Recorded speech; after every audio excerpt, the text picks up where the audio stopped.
இன்னைக்கு இருக்கிற ஆட்சியாளர்கள் சொல்கிறாரு, அது திமுகவும் சரி அதிமுகவும் சரி, அவங்களுக்கு மக்கள் நலன் இருக்குது. ஏன்னா தம் மக்கள் நலன், உதயநிதியை முதல்வராக்கணும், இன்ப நிதியை பெரிய ப்ரொடியூசர் ஆக்கணும், அதே போல் எடப்பாடிக்கு அவர் பையனை அவர் சம்பந்தியெல்லாம் பெரிய ஆள் ஆக்கணும், அதே போல் எஸ்பி வேலுமணிக்கு அவருடைய பிள்ளைங்களை, இப்படி தன் மக்களை தன்னை சுற்றி இருக்கிறவங்க மேலே நலன் இருக்குது தவிர தமிழக மக்கள் மேலே நலன் இருக்குதுன்னு நான் சொல்ல மாட்டேன். உதாரணத்துக்கு போன தேர்தலில் மாதந்தோறும் மின்சார கட்டணம் கணக்கெடுத்து அதை பயன்பாட்டுக்கு பில் கட்டுறதுன்றதை நாங்கள் கொண்டு வருவோம் அப்படின்னு சொன்னாங்க. இன்றைக்கி ஸ்பீச்சில் கூட அவர் சொன்னார். ஆமாம்.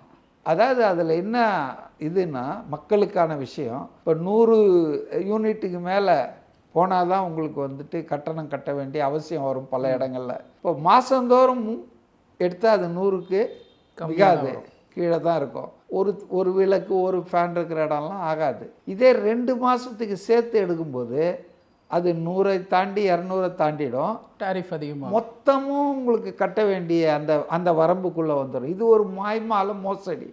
இப்போ எவ்வளோ தொழில்நுட்பம் வந்துடுச்சு. தாய் மாணவர்னு விளம்பரம் வருது ஃபுல் பேஜில், அதை பண்ணிட்டேன் இதை பண்ணிட்டேன்றாரு.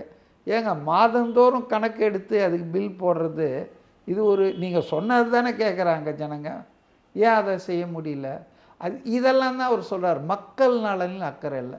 ரெண்டாவது, மக்கள் நலனில் அக்கறை இருக்கிற அரசாங்கம் ஒரு முனிசிபல் அட்மினிஸ்ட்ரேஷன் குடிநீர் வழங்கல் துறையில் ஒரு அசிஸ்டண்ட் இன்ஜினியர் வேலைக்கு 35 லட்சம் ரூபாய் கொடுத்தா தான் உனக்கு பதவி. டவுன் பிளானிங் ஆஃபீஸருக்கும் ஜூனியர் இன்ஜினியருக்கும் 25 லட்சம் கொடுத்தா தான் வேலைன்னு 2000 பேர்கிட்ட கறந்து இருக்காங்களே, இதெல்லாம் மக்கள் நலனா?